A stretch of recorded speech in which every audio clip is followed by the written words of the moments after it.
Scorpion Creek Ranch is essentially a rural ranch where we bring high school aged homeless teenagers who have nowhere safe to go to come live. They choose to, it's not mandated, for somewhere between 6 and 30 months. They have a safe, warm, cozy bed every single night, nourishing meals every day, 3 meals a day. A team that shows up every day and helps them heal from trauma, let the nervous system stand down, and then start to educate them with life skills. If a child turns 18 and legally becomes an adult and they have not learned hard skills, soft skills, life skills, the expectation that they're going to somehow survive and succeed in adulthood is just not reasonable. This is a really magical window, the adolescence phase of a childhood's life. It's the last main developmental, neurobiological time in life when they're leaving childhood and preparing to become an autonomous adult on their own, and just watch out what they become. I mean, these kids are, I'm telling you, they're so resilient. So when a child is raised within hardship, they learn, whether they're cognizant of it or not, they're likely not, but how to be resilient. We can look at these kids as lost causes, which many do, and I see quite the opposite. Potential. Endless potential. Hi, everyone, and welcome to KTVG Studio. Today, we have the privilege of having Katie Brown with us. And since we have two Katies, you might be hearing me call them Miller and Brown, just to keep it distinct. And we get to hear about this amazing project that Katie Brown has been pulling together called the Scorpion Creek Ranch, which I have to tell you guys, when I first heard about it, when I first got to hear her speak, I literally felt like my entire system was vibrating. Like it was intensely impactful for me. So I am incredibly excited for us to get a chance to talk to her here, for you guys to hear about it, and for us to get to share this out more broadly so it can come to fruition. So please join us in supporting the Scorpion Creek Ranch and stick around to hear a bit more about it. Miller, is there anything that you want to note before we I feel like I'm on like a team. Yes, coach. Yes, thank you. Welcome, Katie. We're super excited to for Heavy to talk about the pilot project, but also to dig a little bit deeper into your journey. I think that is something that's going to be pretty inspiring for a lot of people. So if you could let us just kind of give us an overview of what you're doing, who you are, and then also if you could also touch on why Scorpion. I think that's fascinating.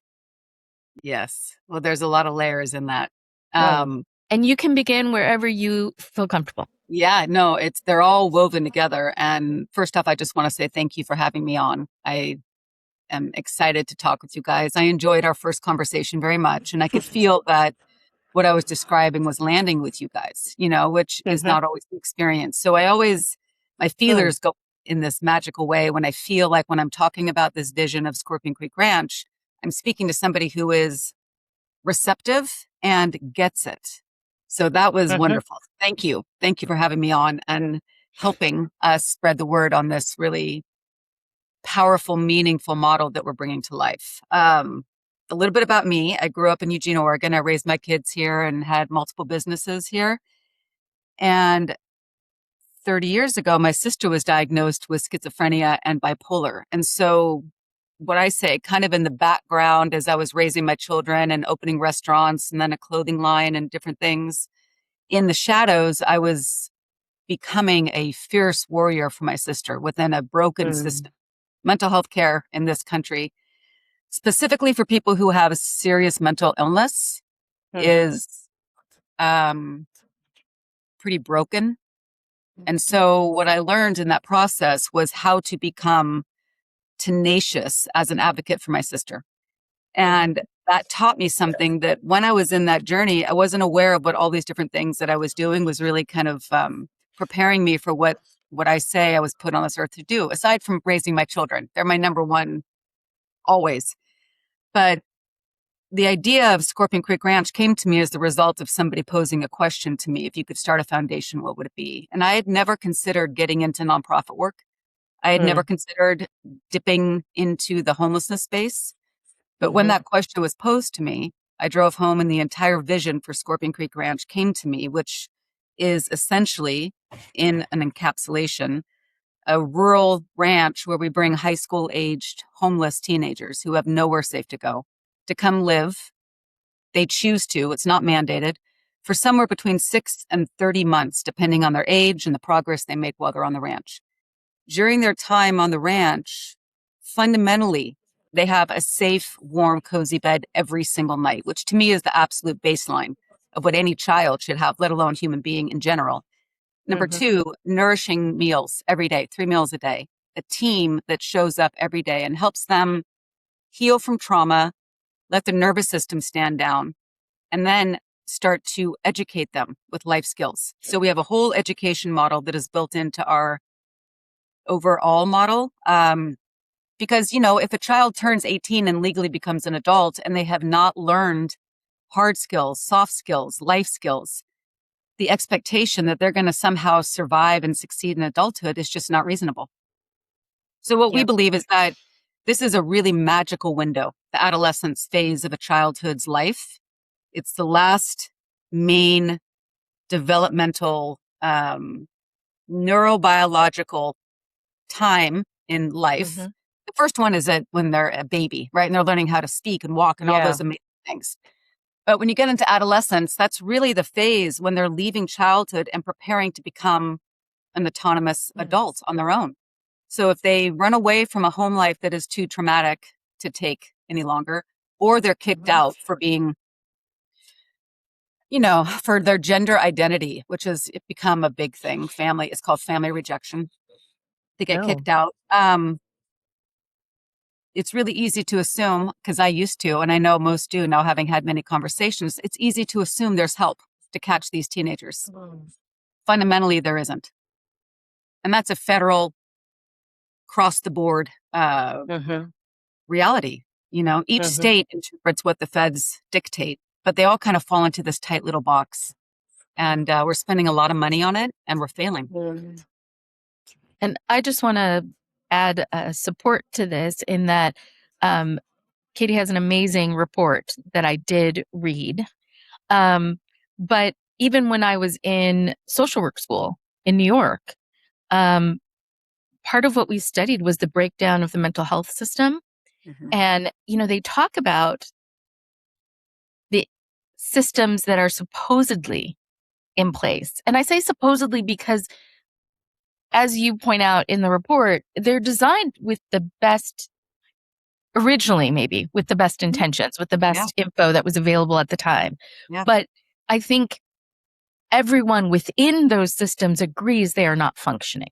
So I just want to note that even being trained as a social worker, you're trained to understand the systems that are in place and to look for how can you weave what does exist together to try and help someone, and how do you develop something new that could potentially really have an impact. So that was part of my excitement with this.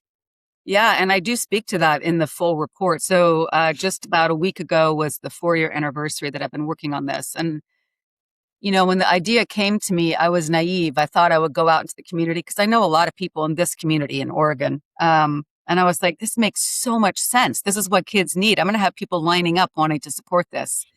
And that expectation could not have been further from the truth. So I started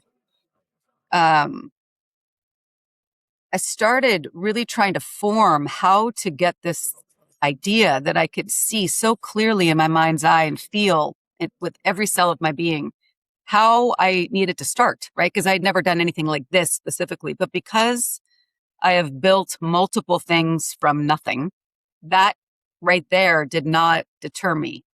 I just decided to go out and start meeting with executive directors of nonprofits and politicians and educators, and just doing this, what ended up being a very deep investigative ride, essentially, through all these different sectors of our society. And then I was putting these pieces together and I'm like, oh my God, this is so much bigger and so much deeper than I realized. And then after quite a bit of time, I was very confident that I could make the comparison between the breakdowns of our mental health system and our homelessness response, specifically children under the age of 18.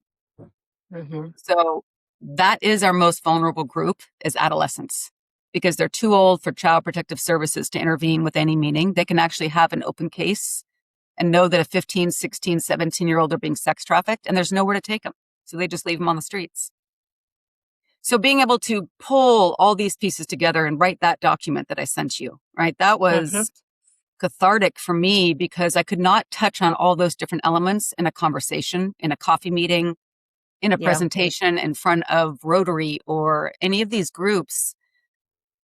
So that document for me was this ability to get everything that I had learned and absorbed out on paper and do it in a way that felt, as much as I could muster, non-emotional. Because this whole subject matter brings up a lot of emotions for me as a mother. I think part of the... Yeah, go for it. Yeah. Sorry, I was just going to say, I think part of the beauty of it is you very clearly delineate how, and I'm going to freely admit that I know intellectually this is an issue, but how invisible we make it in the systems, even in the reporting of what's going on. You very clearly talk about the way we use language to make these children, describe them as a problem as opposed to the victims of the system, of our blindness, Familial and societal failures. Yeah. That's fundamentally how it is. And meeting with elected officials. And I could tell you so many stories, and to engage with the elected officials. I do believe fundamentally, I'll speak to these two groups separately. I do believe that fundamentally people who go into politics do want to be of service and do want to do good work. But once they step into this massive machine, they become largely powerless, and they become a cog in the wheel of something that is egregiously failing, first and foremost, these children, but then society at large, because this is where our taxpayer dollars are going. They're funneling these children into instability, sex trafficking, poverty, and no one's talking about it for what it really is, right? So that's a really tricky line for me to walk. And I got to the point finally where I would sit across from the mayor or the county commissioners, or the DA has been amazing. He actually goes and presents with me at donor dinners, because he's just so fed up with how broken the systems are. But I can sit across from these high-level elected officials and say something as very direct as this: how can we expect a child to pull themselves up out of dire straits if we're not even fundamentally giving them a bed every night? Like, that has to be the baseline, unequivocally. And the response has been, it takes a lot of infrastructure and there's a lot of liability. And for me, that just doesn't land anywhere. Like, I cannot align with that being an answer that our government is giving us. So I knew from day one, based on my journey with my sister, that this was not going to be funded through government or the standard pathways that nonprofits are funded. And that brings me to another level that's mentioned in this document, which is how we have built nonprofit models to be completely backwards. Now, I know there's a lot of talk around corruption and embezzlement within nonprofits, and I do know that exists. It is not all the nonprofits. There are many nonprofits doing extremely difficult work, and every year they have to have their hat in hand and beg for money, right? So that therefore trickles down and creates burnout. So the people who go into the social services work, which is the second category, these are people who are really in it because they have a good heart and they want to make a difference. And what happens is burnout occurs because they're not paid very much, they're overworked, and they're constantly bumping into walls. For example, there's nowhere to take a 15-year-old tonight, so you got to leave her on the streets. What does that do psychologically for the social worker? The soul. Yeah, looking at them as human beings doing this work, they should be funded and supported in the most acute, intentional, holistic way. So, the funding for this project I knew was going to have to be outside the normal funding streams. And that means private. And that means being able to deliver this message, both the vastness of the problem that we face, because people don't know, and the opportunity of what we can build if we actually give these children the stability, the safety, and the skills they need.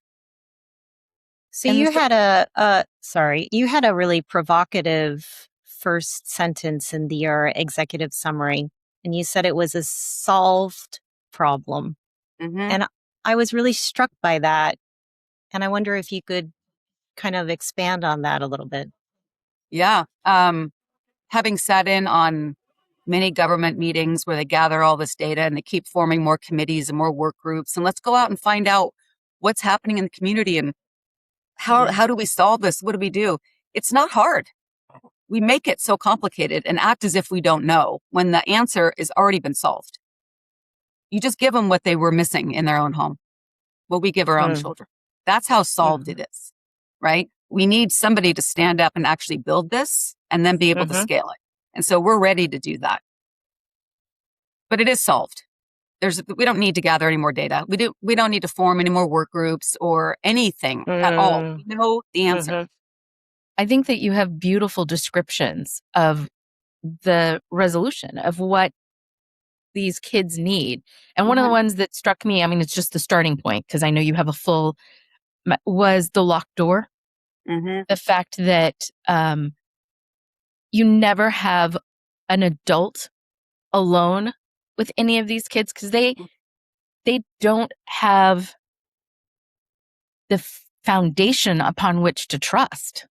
Well, it's been Like broken over and it's over been and over broken. and over again. mm, Yeah. And the children, right? So their whole framework of what is the world, how do I fit in, has not been created for them. So trust is huge. And that locked mm, door comment actually came from a very dear friend of mine for almost 20 years. We had our first farm to table fundraiser back in October of 2023.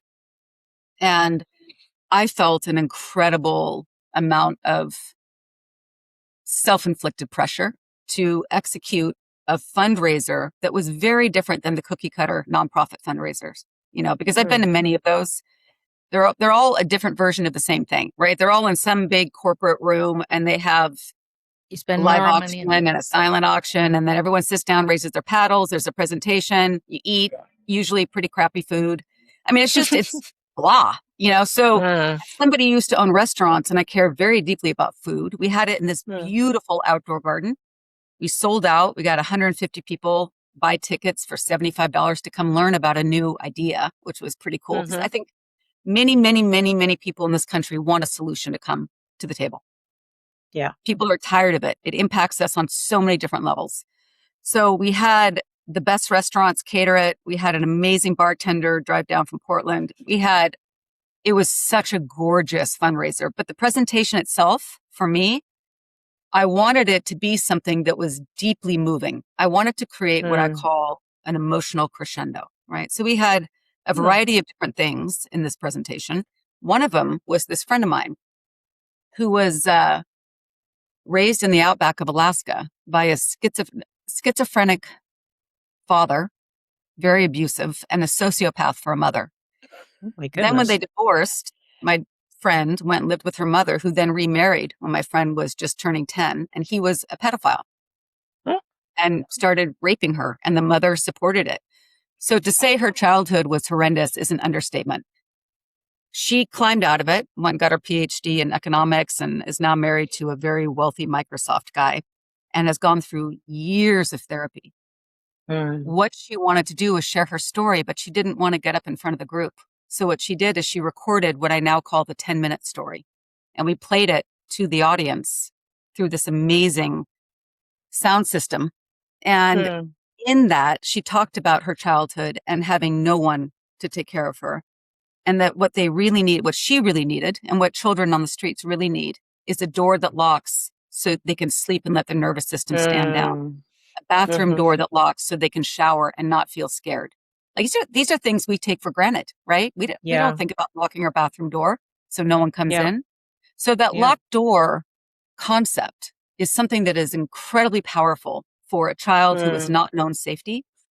So they mhm, know they can climb into their own bed in their own bedroom and lock the door and actually fall asleep and not worry about someone coming in.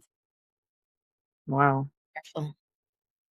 And that's what Yeah. the ranch will provide. Can you tell us a little bit about the The ranch? vision of the ranch. Yeah. Yeah. Yeah. I do. Um, the initial vision was that we would have a 30 to 50 acre ranch.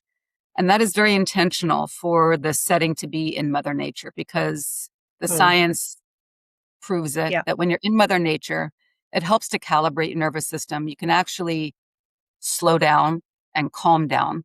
So we're moving the kids from the triggers of the city life and going out into Mother Nature. And if you imagine, I'll just paint the picture of, we open our doors and we bring in our first cohort of 5 teenagers. The first project will be building out a 150 square foot cottage with the mentorship of a general contractor. And then that little cottage will become one of their bedrooms. And they get to go in and they get to decorate it. It becomes their space. They can lock the door when they go to sleep. The idea is that we will build one for each child. We'll cap out at 20. This is about quality, not quantity. So we're not going to be putting 100 kids through at a time or anything. Yeah. We'll have a big organic garden where the kids will learn how to grow food, what it's like to harvest it, the science of the soil, and what it feels like to get your hands in the dirt. Like I mentioned before, food is really, really important to me. I think knowing where it comes from, what we put in our body, knowing how to cook good food, and sharing a meal around a table with people that you care about and who care about you, that right there that's the blood that flows through our bodies. Like that's how, for me. And I do believe that for children who maybe never knew that, being able to give it to them in this context, they will, every single layer of what we have designed in this model is to heal the child. Yeah. Yeah. Everything. I see this as a concentrated version of childhood as it should be, that is also making up for the years that they lost, by no fault of their own, because the child can't control what family they're born into. So if they're born into generational poverty and trauma, they're going to experience it and very likely pass it on to their future children. Which is why I think this came more from our conversation with you, but the emphasis on quality, the emphasis on it not being about how many people can you warehouse through this, how many can you push through it. It's how do you help heal? And when it comes to healing, that can take more time. It can require a higher level, for example, of quality food to re-nourish children who have often been malnourished, like even before they hit the streets. Yeah. So I just think that it's an amazing component of what you've designed. And I know you're still in the process for describing it, but I just really resonated with that as well. Well, I find that is always how I do whatever I do. Restaurants, clothing, whatever I do, quality, integrity, sourcing, all of that is critical. And at one point, I came up with this comparison. What we are currently doing is downstream triage care, right? So you have a child who runs away from because they're being raped or beaten or whatever. They go to the streets. They don't have the wherewithal to understand the dangers that are inherent on the streets. They just don't, nor should they, but then they have to face it. What we offer them currently in our country are downstream triage care opportunities, let's say, right? So you've got foster care, the justice system, temporary shelters, and then child protective services. Those are the 4 we have. That's it. Those are what I call triage care. If we decided to go upstream and give ICU level care, which is what Scorpion Creek Ranch is, it's treating the individual exactly how they need to be treated, which is, you've been through a lot. You need care, you need rehabilitation, you need safety, stability, and you need people who can execute that at the highest level. And that means taking care of my team. So I also knew from day one that I wanted to form what I call the Whip Smart Heart Center team, and then take really good care of them. That's how you have retention. That's how you keep people on the team. And they're able to then give better care if they're cared for. I imagine the rebuilding or building the trust between the kids and adults would be a difficult process. So I think you said you also would be providing therapy services. I think for that, as well as life skills. So I mean, I can't even imagine how hard that would be for a child to build that trust back up again. I mean, if No, they ever had it. I don't think it's as hard as we think it would be. I think it has a lot to do Hmm. with the contrast between what we see, right? So if you Mm-hmm. see a teenager on the streets and you maybe assume they're homeless, they're probably going to look disheveled, untrusting. They're Hmm. going to have an energy about them.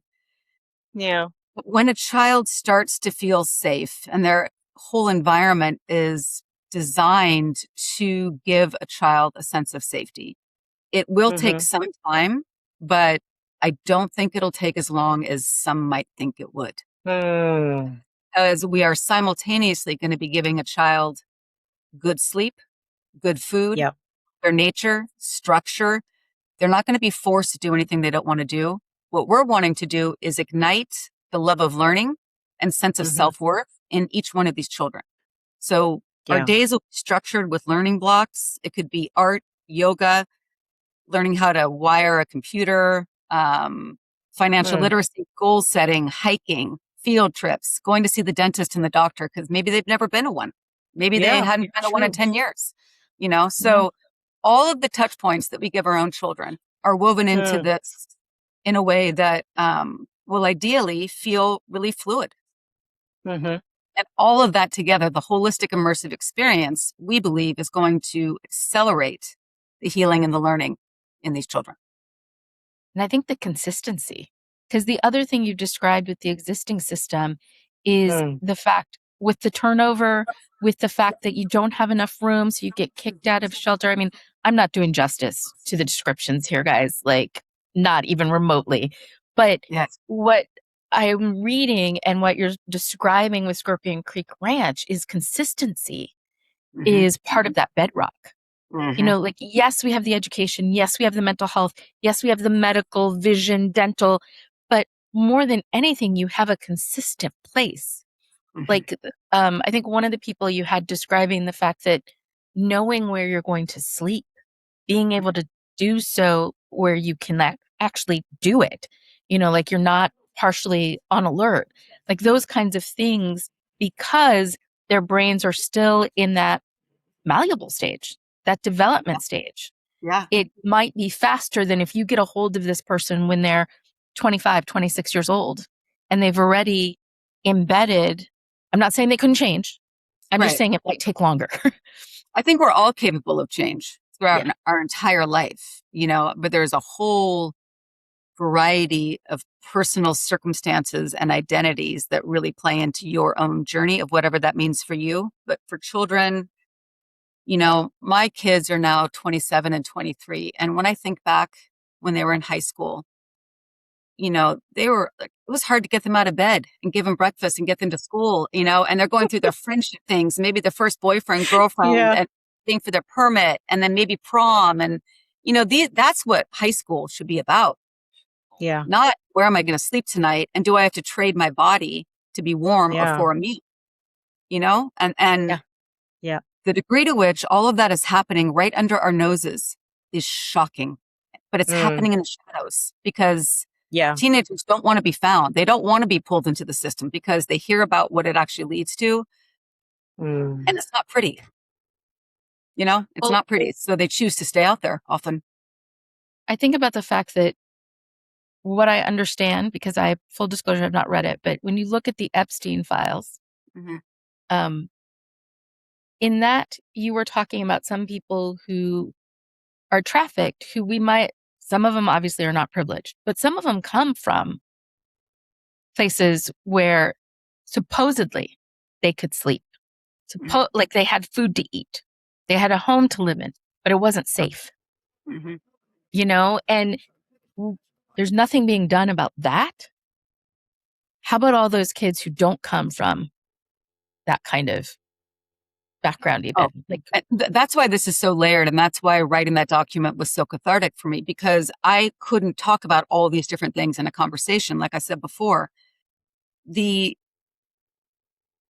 multi-layered reality of, I use this word a lot, but complete failure. And the reason it's perpetuated the way that it is that we have dumbed down the language that we use. We have bureaucrats that are so stuck in their tiny box way of thinking about things that when they discuss what do we do about teenage homelessness or youth homelessness, it fundamentally is an extension of what we're already doing that is failing. People don't think outside the box, which is challenging as a startup. Whether you're a startup founder of a for-profit or a nonprofit, being a startup is intrinsically challenging because people want to say, where's the proof?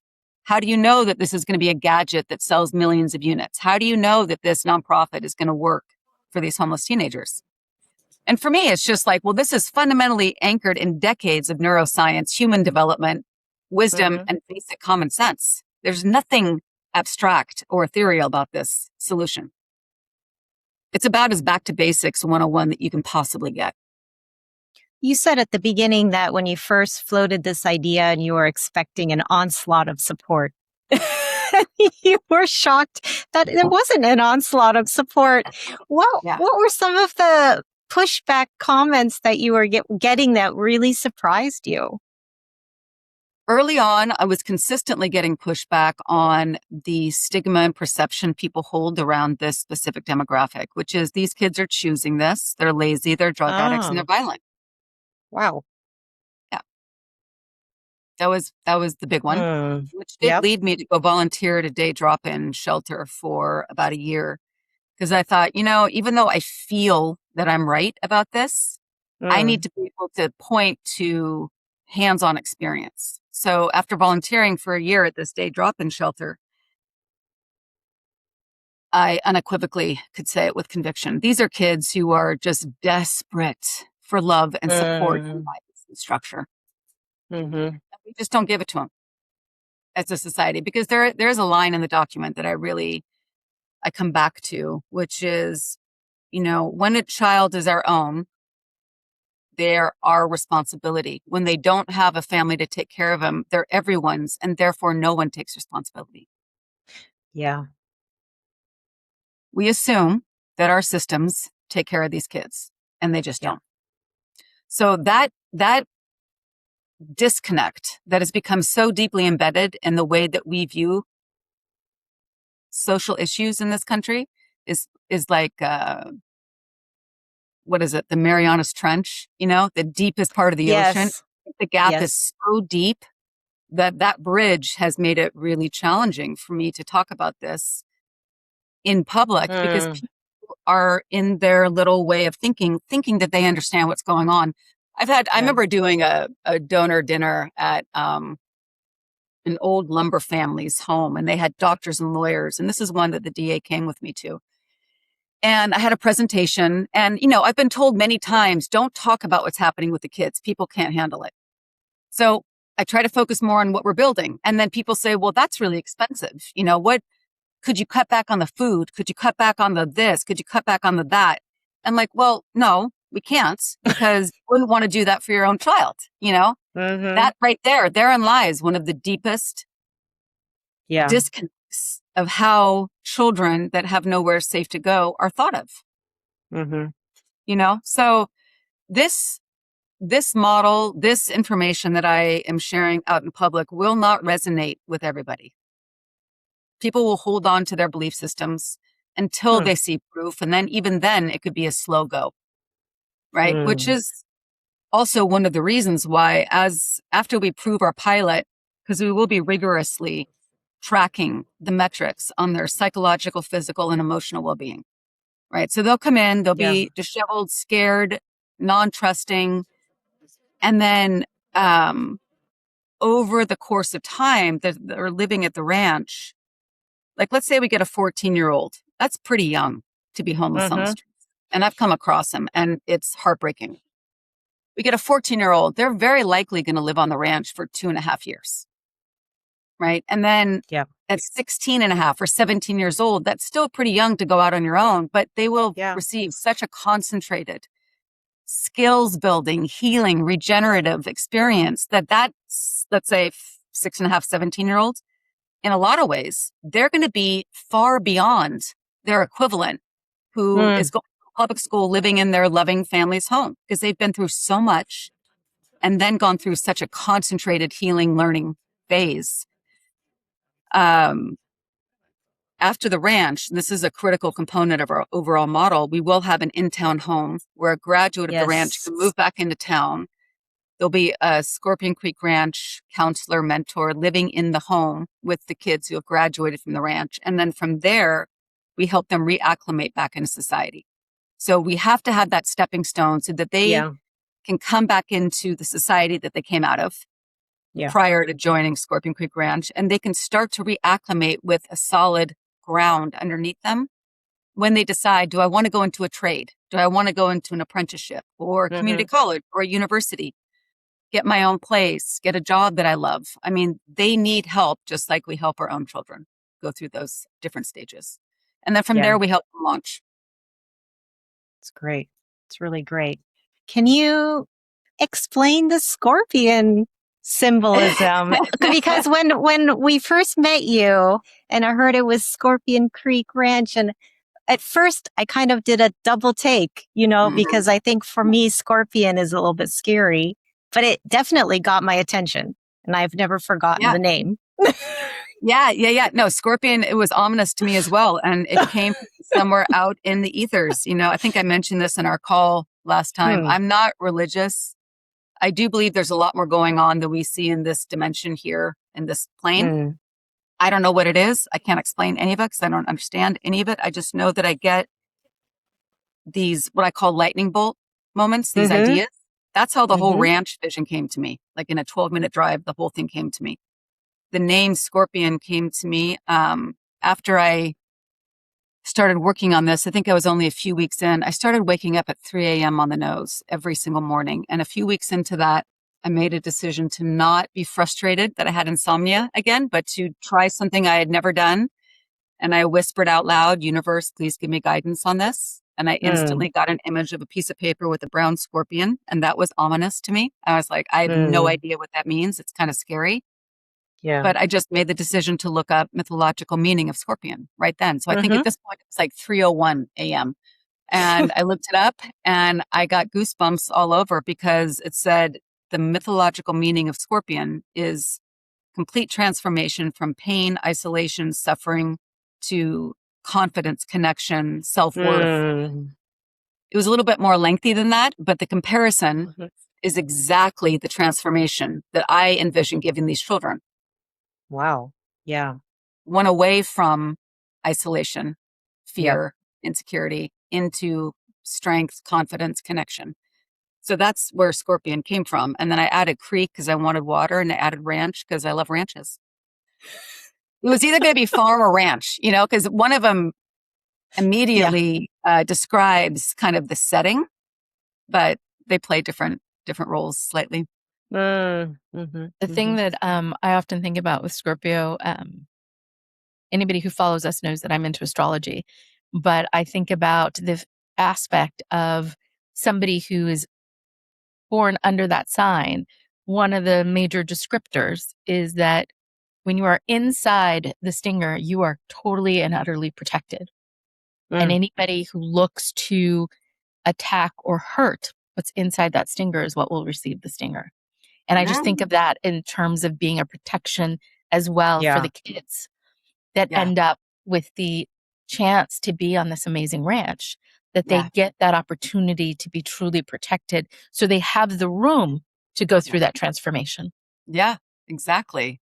I mean, that's a great correlation, the vision and the meeting, the intent. As time passed, people would say to me, this is going to make such great swag, baseball, sweatshirt. Yeah, that's true. And I think, I had a couple guys, it was men. I don't think I've had a woman say to me flat out, you should change your name. But I've had some older gentlemen tell me, you should change the name.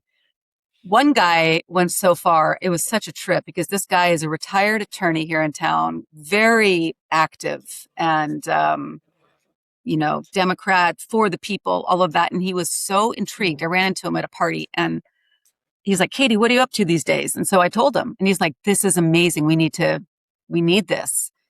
Send me some information. So I did. And 2 days later, he writes me back. He actually called me and he said, I just want to tell you that I think Scorpion in your name is going to scare off a lot of people, and they probably won't donate. They won't want to support you. And I said, I appreciate your feedback. I said, I didn't come up with this name. It came from somewhere else. This is what it is. And if someone is so turned off by the word Scorpion, then they're not our people, because this isn't about the name of the organization. It's about what is our mission, right? So if you get hung up on the name Scorpion because it scares you, that's okay. You're just not our people. Yep. There's something else you're meant to support. Yeah. I mean, this is for the kids. Everything is for the kids. Everything we're doing is for the kids, not for someone in their 80s who's telling me it's too scary. Yeah. I think you started to do this before, but I'm really curious because this is something else that you wrote out beautifully, but just for the purposes of our podcast, if you might describe just what a typical day might be like, maybe for somebody who's been there a few days, maybe it's not their first day, just what it might be like. And I understand it'll be different for each child, everyone. But a general snapshot. Yeah, a general snapshot. Okay, so let's just paint the picture. Let's say we're at full capacity. We've got 20 teenagers living with us. We've got some horses and cows and bees and goats and dogs and a big organic garden. So the kids will kind of be like allocated to specific groups. So maybe 5 kids will be in the kitchen first thing in the morning at 7 a.m. preparing breakfast for the whole group, right? And they'll have a tutor there teaching them how to cook. Then another group goes out and cleans the stalls and feeds all the animals.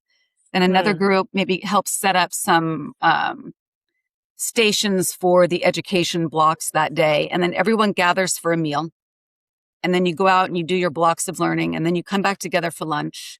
And then you go out in the afternoon and maybe there's some play like volleyball game or soccer or basketball or a hike, because we believe that outdoor activity, sports, play, art, music, those are all really important components of the human development. Yep. In our public school system, they've kind of been pushed aside as so extracurricular, we're not even going to fund them anymore.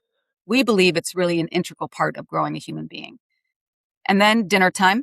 So each one of these meals is going to be prepared by a group of teenagers. And so every touch point, they're learning through doing, which is really different than sitting in the home ec class and, getting lectured on how to make a soup broth or something. And maybe if you're lucky, you get to make a soup broth once a term.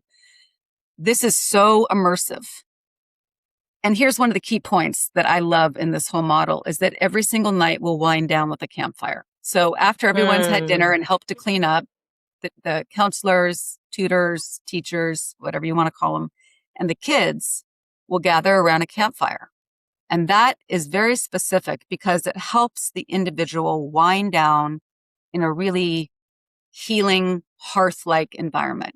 And maybe someone pulls out a guitar and they sing songs or they tell stories or they share a fear that came up, But if you picture what it feels like to sit around a campfire, usually it's when you're camping, there is something so grounding about that experience. And then after the campfire, each one of them goes to climb into their safe, warm bed, and then they wake up the next morning, they do it all again. That is true stability. That is how you help a child who's been through God knows what, stabilize, tap back into themselves, and start to grow. Yep. Beautiful. I don't know when you talk about the campfire. I'm not a camping person, but I have camped. I lived in the Pacific Northwest. I have camped. But it made me think of, I don't know if we think of like prehistoric or back in the times of like the caves or whatever, where people lived in multi-generational families, but normally fire was your central. That's right. That's where the stories got told. That's where people kind of, downtime kind of thing. And just when you said it, it just felt like a calming aspect. Yeah. I mean, you could, again, this whole model is not complex. It's not like building Tesla or SpaceX or, anything that's super complex. It's just how do we give children safety and healing and skills? It's so basic. And so necessary. And so necessary. Yes. And so once we prove our pilot over the first 2 years, and be able to prove how powerful something like this is, then the goal is to take the blueprint and share it with other communities so they can start to address their teenage homelessness crisis in the same way. And then ideally, our North Star is that this becomes the new solution and response to homeless teenagers in the country. Because here's the undeniable fact. We will save so much money if we make the decision to start stabilizing these children. Given that we're not currently, they grow into adulthood with instability, poverty, drug addiction, lack of skills. That pulls from taxpayer dollars decade after decade after decade. If a child gets pulled into juvenile justice in Oregon, it's called Oregon Youth Authority. Typically, it's going to be for a survival crime. You know, there's always going to be the outlier. They were born, maybe they have sociopathic tendencies or psychopathic tendencies, and maybe they really do need to be in jail. I don't, that's a questionable arena for me. But in general, these children just needed support. So if they're out there and they steal food or they take drugs or they are prostituting their body, these are all survival crimes and they can be arrested. Now, if a situation goes totally sideways and they pull out a baseball bat or a gun or a knife because they're terrified, it could become a felony. Yeah. Now, once they're done with juvenile detention, when a child is becomes entangled with the juvenile justice system, they have a 70% recidivism rate. So 7 out of 10 kids who get in trouble with the law are going to continue to get in trouble with the law. Once you become an adult, and even if you're a youth, like a minor under 18, you can be charged as an adult. One of the guys on our advisory board, when he was 14, he and a friend robbed a guy. The friend shot the guy. He died. And because the guy I know was there, he was an accomplice and sentenced to 25 to life. Oh my goodness. At 14. Yeah. Wow. And that's not an isolated case. No, God, none of these things are isolated. No, this is rampant. It's just that we don't talk about it as a collective body of information. We talk about it in these isolated pathways of, DHS. Like this happened to one. Yeah, one over here. But if you start putting this whole puzzle together and you look at the whole puzzle as a full picture, it's absolutely shocking. It's absolutely shocking. The thing that you highlight, but I just want to bring forth here, is that the amount of money we in the United States are willing to put towards locking people away as opposed to investing in supporting and helping them is mind-boggling. Like, not investing in these young people means that we end up paying over and over and over again because they didn't get the help they needed when it would have any time, but at a critical juncture point. Yeah. And if we could flip it here, we could begin to continue that process, to continue to help people. One of the things that, for example, the largest mental health facility in the United States is Rikers Island Jail in New York City. Because we don't help people with mental health. And I only put that out there as one example. There's so much money we put into prisons, to detention centers, to any kind of warehousing that if we diverted even a portion of that towards fundamentally helping people, we could potentially get rid of them altogether. We totally could. And really, how do you start to address, how do we first start to be honest with ourselves about what's actually going on? Because until we're honest with ourselves, nothing is going to change. This has been going on for decades. It will continue for decades unless we do something different. I mean, I cannot stress that enough. And that is not an assumption. That is based on hundreds, if not thousands, of conversations directly with politicians and people in charge who create our legislation. You know, I mean, these are the people that make the laws that hold these things in place. And the degree, like, we just lost 30% of our youth shelter beds in Q1, quarter one of 2026, because of federal cuts. So this largely trickles down from the federal government, then the state receives money, it distributes it to counties, to cities, and we maintain the strict requirements, regulations, and reporting expectations that these federal regulations have put into place, and we just accept it and continue with it. But it's not until you pull the curtain back and really start looking does one understand how much money we're spending and how badly we're failing. I mean, when you talk about the layers, when you become an adult and you have not been supported and you've gone through whatever you've gone through as a child, the chances of you becoming a really healthy, stable adult are slim. They're slim. So likely what will happen, you may not be chronically homeless for the rest of your life, but you may get a minimum wage job and you're basically stuck there. And then you bring your child into that, you're poverty stricken, you have your unprocessed trauma, you pass it on to your child, and that it just continues. It just continues. And people in that space often go to the ER for their health care. They're on food stamps. Yep. They need subsidies in so many different ways because they cannot truly stabilize themselves because they weren't given the opportunity. And they may not even know how to get access to some of those subsidies. So most don't. Like they go to the ER, but nobody walks them through how they could qualify for Medicaid and they could apply for that so that they don't have to go to the ER, that they have recourse elsewhere. But even if they had Medicaid, can they get time off from their minimum wage job that allows them to pay rent to actually go seek such medical care? Yeah. And now with housing costs as expensive as they are in the country, I think for a lot of these kids, the degree to which they feel hopelessness is quite deep. Quite deep. So there are a lot of deeply held stigmas and beliefs that are challenging in this space for me as founder, I will say, because it's trying to get people to kind of crack open and look at it differently. And that is challenging, especially because we don't yet have a pilot open. So once we get our pilot open and we can actually prove it, that's going to be the game changer. So what is next for you that you need to happen? So let's see. That's a great question. And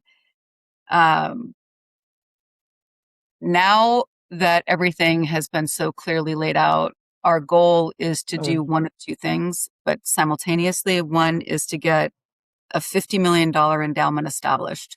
That's going to take being able to reach billionaires, people who have so much money they can't even get rid of it. Now, the challenge there is they're approached so frequently. It's got to be a warm introduction, and that warm introduction has to be able to convey to that billionaire that this is worthy of their time and attention. Because if you talk about building a legacy, what would be a better legacy than actually funding the solution for teenage homelessness?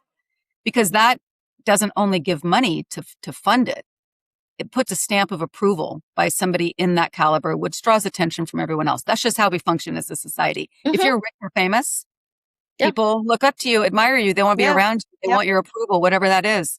So that's one path. The other one is to get on podcasts so that I can do what I call exercise my bullhorn and get my voice out there, get the story out there, ideally to millions and millions of people across this country. So they can start to wake up and realize, oh, wait a minute, the beliefs that I held before, they're actually not the case. This is actually what's happening. And we do have a direct pathway to a solution. And I want to be a part of that solution, you know? And so by becoming a sustaining member to help support this model, then it requires volume. We need 100,000 people to do that, which on the one hand sounds like a huge number, but on the other hand, it really doesn't. I've already got people locally who are signed up doing it. And we're just an idea. We're a well thought out idea at this point, but people want to have a solution come to life. They're tired of seeing homeless people all around. It affects business. It affects real estate values. It affects the safety. Yeah. And that's all aside from the suffering of the individuals dealing with it. This is probably going to seem a little weird, but I wanted to take us back to some of the stuff that you learned with navigating things, you and your dad, for your sister. And I'm just wondering what you're willing to share of that. I know you shared a bit of that with Katie and I, but I think that personal story really is like a light shined on the fact that, yes, we are seeing an exacerbation of this right now, but like you were navigating that for 30 years or so, like what were some of the things that you saw? What were some of the things that you and your dad had to do in order to help your sister? And your sister was someone with support. A lot, these kids that we're describing don't have it. So I'm just wondering if you're willing to share a little bit of that too. Yeah. I mean, my sister is, she tested as a genius as a child, and I mean, just such a driven, incredible, compassionate, artistic person. At 23, she went into a state of psychosis, ultimately diagnosed with schizophrenia, bipolar. And what we then dealt with as a family was an inability to access true stabilizing help. So what that looked like in detail, I'll say, is that if Erin was on her meds, and she's fine with me talking about this. I mean, so I've got her blessing. If she was on her meds, she was pretty much in a state of like not being despondent, but highly medicated. And that's hard. Medicated. So she would choose to go off pretty quickly, go into full schizophrenic state where she's yelling and on the streets. I mean, what you picture is a typical crazy person, my sister, that's what it is. And we would call and try to get someone to go pick her up and take her into a mental health space. They can't do it against her will. She doesn't want to go. She doesn't have to go. So we got her civilly committed 3 times. For many families, it's almost impossible to do that once. The 3rd time, and what that involves is the county opens a case. They have to deem the person danger to themselves or others within a 24-hour period. The bar is so incredibly high. Then they appoint a judge if they decide to open a case. You each get a lawyer. So the 3rd time we got her civilly committed, it was on the heels of her being on the streets for 3 years, going in and out of hospitals and jails. So she'd be arrested for civil disobedience, yelling on the streets. She would be put in a jail cell one time for up to 5 weeks. And they're trying to decide what to do with her. So ultimately she got transferred to the state hospital for a 10-month stay, which I've been saying the whole time is what she needed because we've been through it before. I had an agreement with the hospital team that she would not be released until there was housing. I get a phone call after 10 months and the guy said she passed her evaluation. We're releasing her tomorrow. And I said, where to? And he said, we don't know. And I won't say the word, but I said, are you effing kidding me, ma'am? Like I couldn't even believe it because they were just going to release her after a 10-month stay. So what I did is I wrote a letter to the head of mental health for the state of Oregon, Steve Allen, Senator Brzezinski, and Judge Pat Wolke, laying out the chronological order of what it took to get her into the state hospital, what it cost the state to have her there for 10 months, which was $394,000. And the fact that when they released her, they had nowhere to take her. So they ended up taking her to a seedy motel out on a highway outside of town. What I wanted to do was to show these people in power what an absolute failure this whole thing was. Now, I was able to go get her. She came to stay with us. We got her a place. But I mean, I'm talking daily support and engagement and activity. If you don't have the kind of family support that my sister had with us, you don't have a snowball's chance in hell. You really don't. I mean, because they'll hold you for 5 days when you're in a full schizophrenic break, pump you up with heavy antipsychotic drugs, and then because of the way the laws are written, release you after 5 days and just put you back on the streets. Wow. Over and over and over and over again. Yeah, it's pretty shocking. Yeah. So I can say the same thing now in the homelessness space for these kids. Same thing is happening. And I think about, I'm just going to share a story. I had experience with somebody who's wailing outside of a children's park. Help me, help me. And I approached cautiously. I wasn't even that close. And I was just like, what is it you need? Like I literally just asked. I was not even within arm's length. I just very calmly and quietly asked, what is it you need? She said, "Get away from me before somebody gets hurt." As she says it the second time, she punched the glasses off my face. And I'm like, oh no. And I'm in deathly fear. I don't want to call the police. Yeah. Because I can tell this woman obviously needs help. Mm-hmm. But who else do you call? Yeah. So I call, like, I was in New York City. So I'm calling 311. They're like, no, that's a 911 call. I'm like, but I don't want this person arrested. Well, I did have a like lump on my face. I went to go get it checked out. They're like, if you report this, you can, because I didn't have healthcare. So like, you can get treated. And I'm like, how do I do this? Like, Mm-hmm. but I could see her and I'm like, well, what if some other Good Samaritan goes up and approaches and gets hurt? So I call and I see when the police approach, I can see her fear. I can see her run. She gets tackled Mm-hmm. on the ground. Mm-hmm. And I'm like, oh my God. But I was present because she had moved to a bus stop a little ways away. I was present when it's going on. And finally, the sergeant who's trained to de-escalate mental health issues shows up. And I remember I approached the police and I was just like, I want her to be able to get help. Is there any way we can do that with me?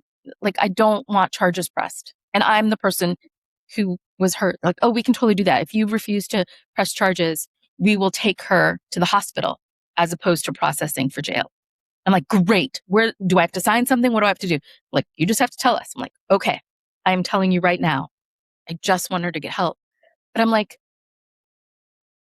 not everybody is going to do that, you know? No. And if it's a young person, to the point that you made earlier, where people just have this idea that they're on the street, so obviously there must be a reason, you know, or they're choosing this, or, you know, and I'm like, no way, shape, or form did I see this woman as somebody who had chosen this. I saw somebody who Good Samaritans had hurt her before, supposed Good Samaritans. She was defending herself.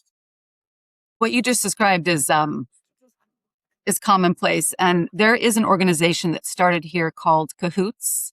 Mhm. It's now been dissolved, but they would go out as a crisis response team. They were not the police.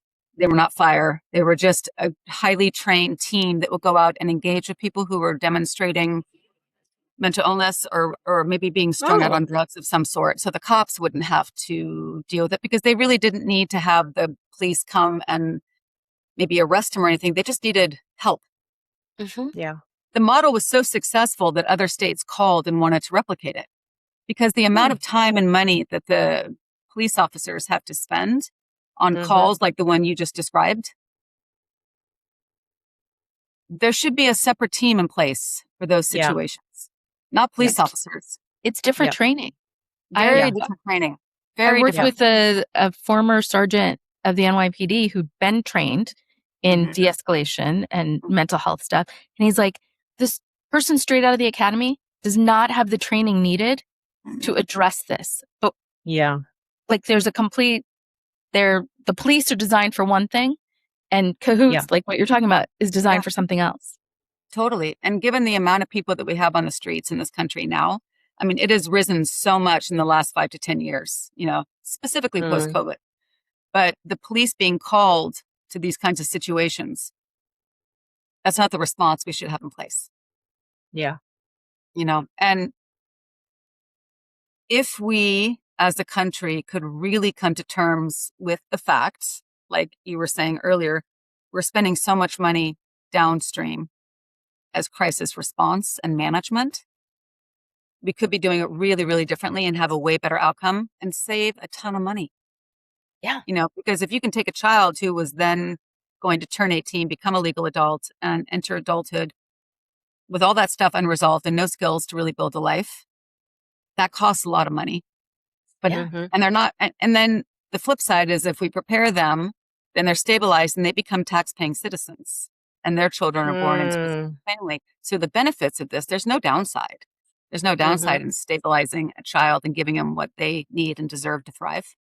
And even for the capitalist, the people who hold capitalism up to their highest standards, I'm like, having a productive member of society the return on investment for that, if that's what you want to bottom line it as, Right. is so much more than having somebody warehoused away in a prison or Yes. dead. Yeah. Yep. You know, like, and I describe those, but that's from even what I was reading, that's the trajectory of a lot of these young people if they're not getting the support and the help that they need. Yeah.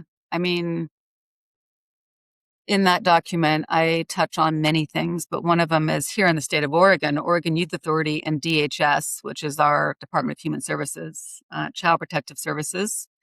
They're dealing with multiple lawsuits. And that's only on the surface of the people that have brought lawsuits to the table.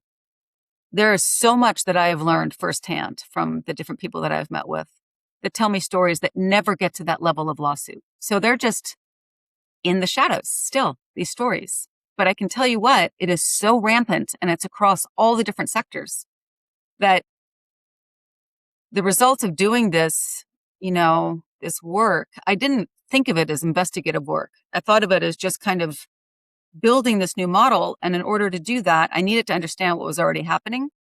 I had no idea I was going to be exposed to the stuff that I've been exposed to. I had no idea.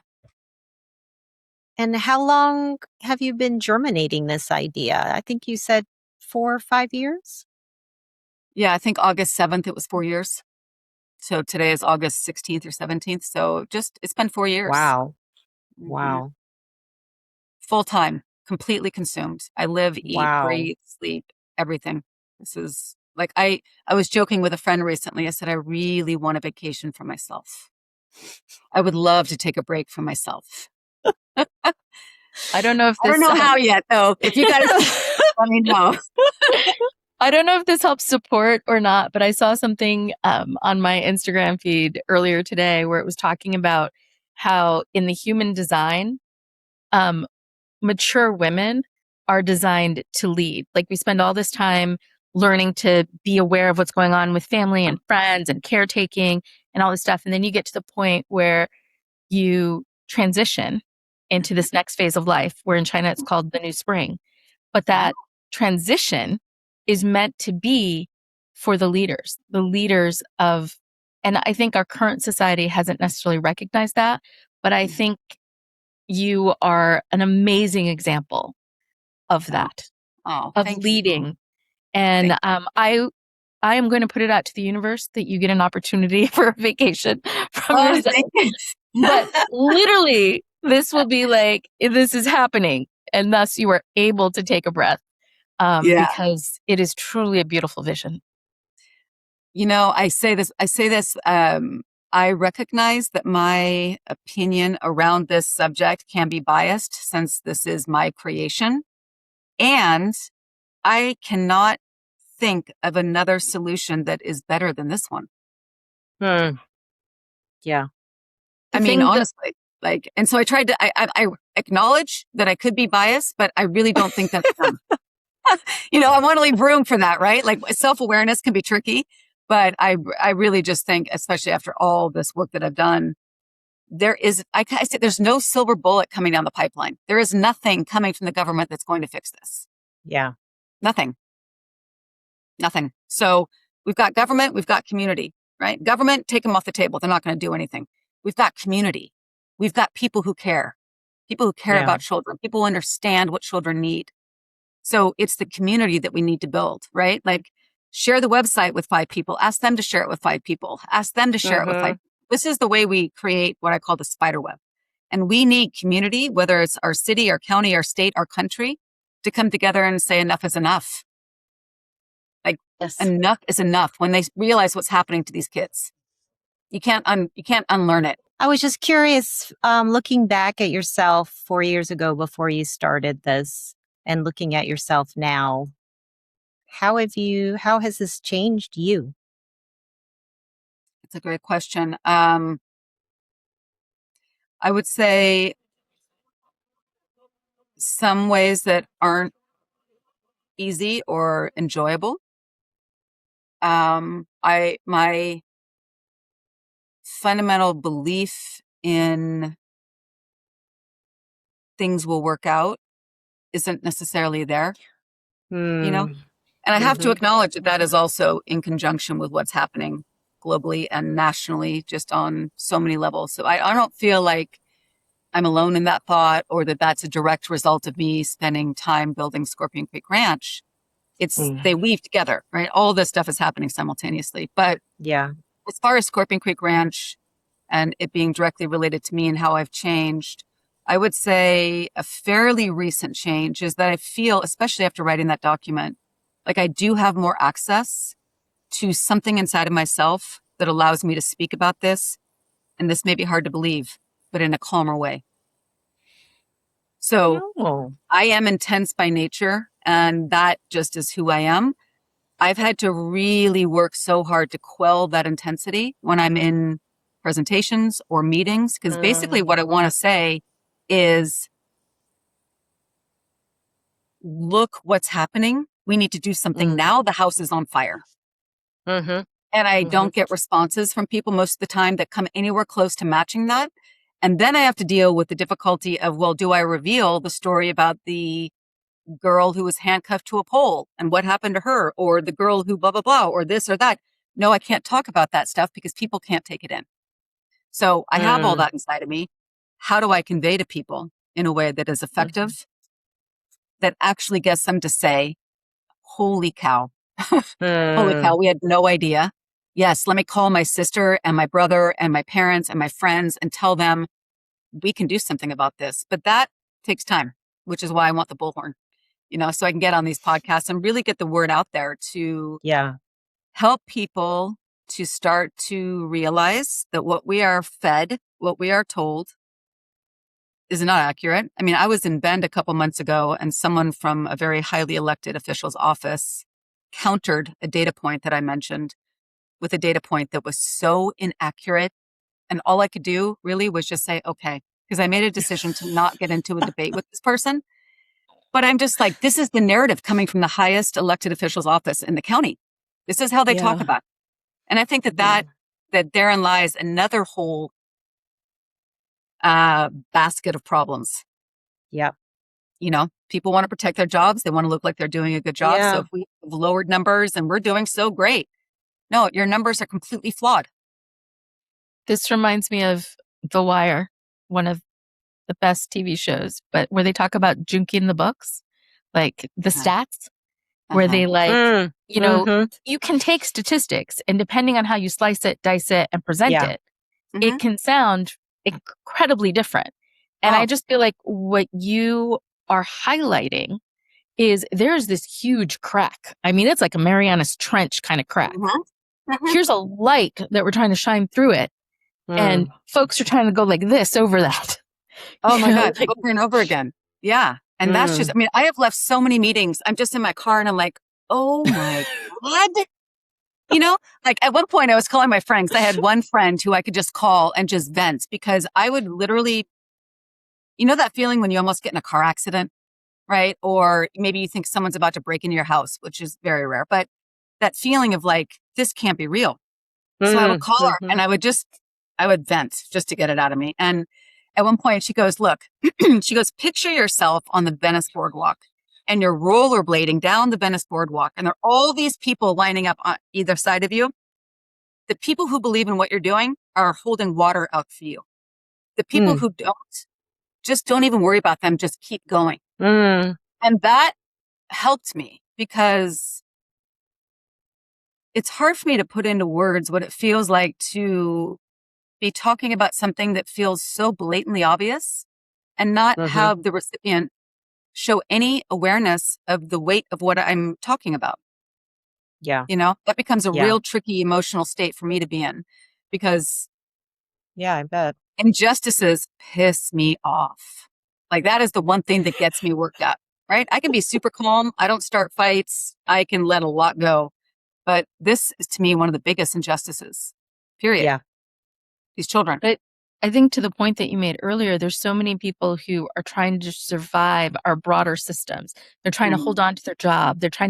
And they shut down, Mm-hmm. Mm-hmm. feeling. They shut down seeing. They shut Yeah. down acknowledging, because to do so means that the position I'm in is untenable.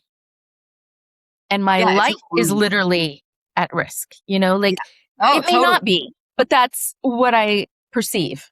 It's the emotional response that our body has. There's a professor at U of O. So where I live, Eugene is where University of Oregon is. And he came up with the term psychic numbing. And it's an Yes. actual like clinical diagnostic term that can be applied where you can hear about 300,000 people killed in genocide somewhere in Africa. And it's like, ooh, that's really sad. What am I going to make for dinner tonight? But then you pull it into one human being that was attacked in downtown Eugene, let's say, violently for some sort of race crime or something like that. That becomes like, oh my God, did you hear about that man? Like it becomes this thing that is much more personal. We have to psychically numb. There's just too much pain, right? So how do we navigate that reality and still leave ourselves open to solutions that could pull us out of one of the things that causes psychic numbing? And for me, I don't have a perfect solution to that at this point. I think it will be easier once we have our pilot proven. But I have found, after getting feedback, don't talk about the harsh stuff too much. People can't take it. When I just focus more on the solution, the difficulty I have is that they don't understand what's happening. So the solution to them sounds, ooh, I want to live there. That sounds so fancy and luxurious. I want to be there. And that sounds expensive. Like, how can you justify spending that amount on these kids?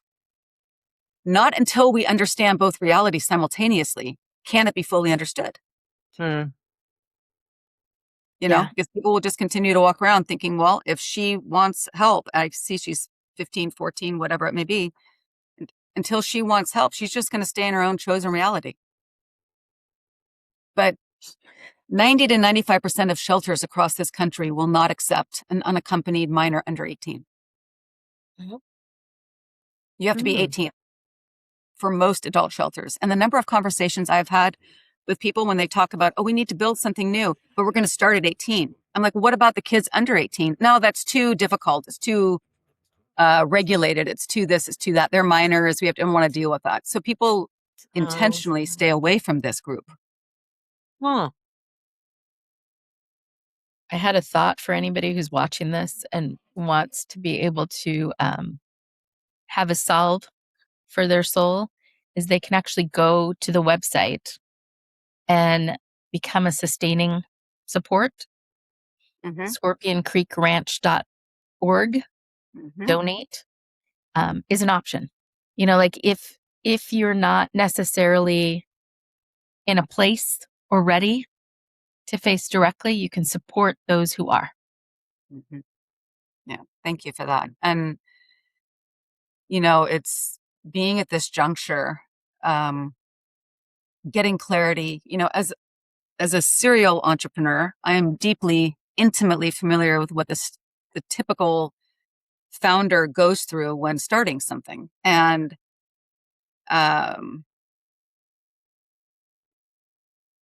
raising capital for a for-profit business, like I said earlier on, is notoriously challenging. For a nonprofit, for a demographic that people feel that they already have their deeply set beliefs in place, it's a whole different type of challenge. So this, I feel, will resonate with some who feel, oh, wow, I didn't realize that these kids didn't really have a lot of options. And oh, wow, you can actually build something that's this holistic and immersive. And how exciting, right? I want people to feel hope and inspiration that we can do something differently. And that's what we're going to do. I think that you map out the fact that this is part of the first step. It's being able to prove the model. It's being able to show those out there that this is a model they can invest in. And, there are bright lights here and there, and even our political spectrum. But for them to have an example they could point to that says we could take this money and invest it differently and have better results could be amazing. Yeah. It will be amazing. It is amazing. And once we're open, I mean, the amount of storytelling and content that we will have to share our journey with these children and the incredible transformation that takes place in these kids, that to me, I think, I have been wrong before, but I think that will inspire people to share about this. Yeah. I'm wondering if you will have any, and it may be already part of the plan. I know you've talked to a number of different, like unions, for example, but I think about like the producers and directors guilds and things like that. But for some reason, I keep getting the idea of, as adults, those who choose being able to do a documentary about the existing system, about the experiences, and about how having what Scorpion Creek Ranch offers is the ultimate way to transform. Could be an amazing project that people work on maybe when they're in the transition. No, it would be. And there is a documentarian named Ben Proudfoot who, I think he's won 2 Academy Awards, but I stumbled across one of his short documentaries before the whole vision of Scorpion Creek Ranch came to me. And I was so moved by it. It brought tears to my eyes. And he's a guy who is a vet, had a lot of PTSD from being, in the war. But he's also a craftsman, like a high-level wood craftsman. And he's got a wood shop down in Eureka, California. And one day he got a phone call from a school counselor saying that she was helping this, I think he was like 11 or 12, 13 years old, who was struggling with homelessness. And would this guy, Eric Hollenbeck, take him into his wood shop and just mentor him a little bit, just to give him a little bit of hope? So he did. And he brought this kid in, and this kid was so smart. He figured out how to make a wrought iron fence and got this job for $600. And so this guy, Eric Hollenbeck, ended up opening a school, high school, for high school age students who have been getting in trouble with the law, flunking out of school. And these kids came to his school where he said, we have all these different workstations where they can learn to cut wood or weld or apothecary. And the total transformation for these children was undeniable. That school has now been open for 23 years. So this guy, Ben Proudfoot, did a documentary on him. I'll email it to you guys. It is so absolutely stunning. And so I reached out to Eric Hollenbeck. He and I have now had multiple conversations, and we heard about the vision of Scorpion Creek Ranch. He said, you are on to it. This is it. This is what these kids need. He said, I would love to talk to the team.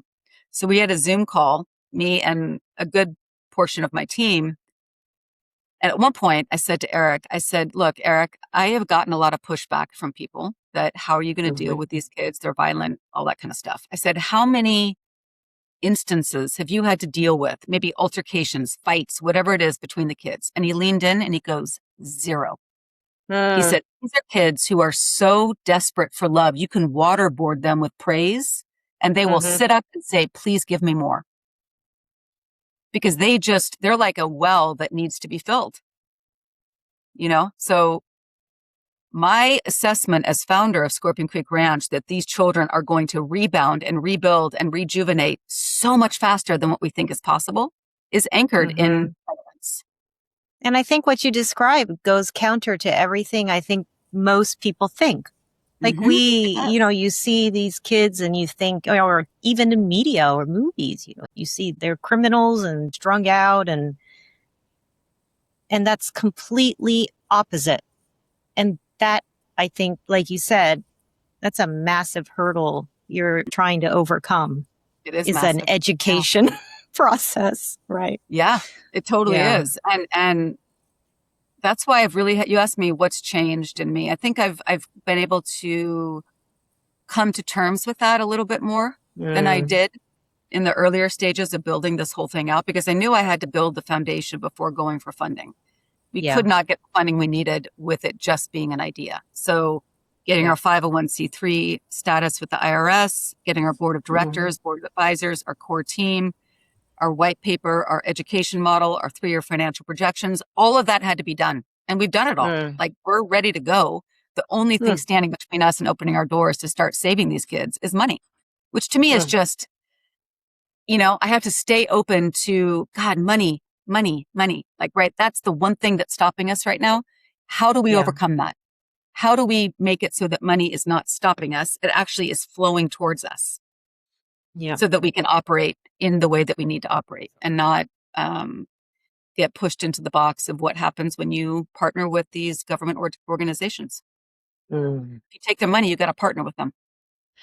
Yeah. Yeah. And then you become a different version of them. Which we've seen over and over again. It's not working. It's not working. Yeah. Which is why it goes beyond a vision. This beauty that is Scorpion Creek Ranch is very much what we need to see. And I think seeing it for this particular group Mm-hmm. is like a first tranche. It's a first step. Yeah. I think this is the kind of model that could be applied, whether it's to the veterans with PTSD, whether it's to, there's so many different other groups that it could then be applied to based on what their needs are. Totally. But Totally. Yes. Yes. But this is the beauty for literally the most vulnerable in our current world. Yeah. And Katie, thank you so much for joining us. Truly, this is inspirational. It's a beautiful vision. It's the kind of stuff that I know that when we were first talking about, we were like, we want to be able to bubble up things that make a difference, whether it's mental health, physical health, like things that help people. And this is like very much in that vein. So thank you. Thank you so much. Thank you for having me. Thank you. I'm so glad Mark Thank connected you. us. Yeah. And I'm really, I have to say when we first met you, it's a wonderful cause, but I think being able to talk to you before you've implemented it at the pilot project level, and it's exciting, and I wish you all the best. And I have to say, earlier in this podcast, you were describing the day-to-day of the kids, and you said something. There was a phrase you used. I think it was "you're growing adults," and it struck me because I felt like, they're plants, that need to be nurtured on every level to be able to grow. So I love that. So growing adults. Yeah. Thank you. And, nurture was a word that I was playing around with at the opening of the document. Because if you think about that word, what does it mean to nurture something? You almost don't even have to describe what that means. We all just innately know what it means to be nurtured or to nurture someone else. And I think our role as adults, whether we're parents or not, is to make sure that our children are safe and stabilized, and that we create the environment within which they can thrive. Yep. Absolutely. So that's what we're going to do. they can receive the nutrients they need. That's right. Yeah. The nourishment, the nutrients, all of it. And just watch out what they become. These kids are, I'm telling you, they're so resilient. I was meeting with, who was it? I don't know, someone recently, and we were discussing the kids that end up on the streets, the two categories that I mentioned before, the kids who just didn't have a stable home, and then the kids who are kicked out. Yeah. His comment was, the kids who didn't have stability are very likely going to be more capable of survival, for all that means, than the kids who are just kicked out. There is strength that happens when you go through hard stuff, right? Yeah. So when a child is raised within hardship, they learn, whether they're cognizant of it or not, they're likely not, but how to be resilient. Resilience is a characteristic that can really aid one in going through life in general. I don't care how old you are. Yep. So, we can look at these kids as lost causes, which many do. And I see quite the opposite. Potential. Endless potential. Yeah. So thank you guys for starting a podcast. Thank you for bringing light to the subjects that you will bring light to, and for allowing me to be on your podcast and share this vision. Awesome. Thank you so much. Thank you so much, you guys. Thank you. Thank you, you too. Thank you. Take care.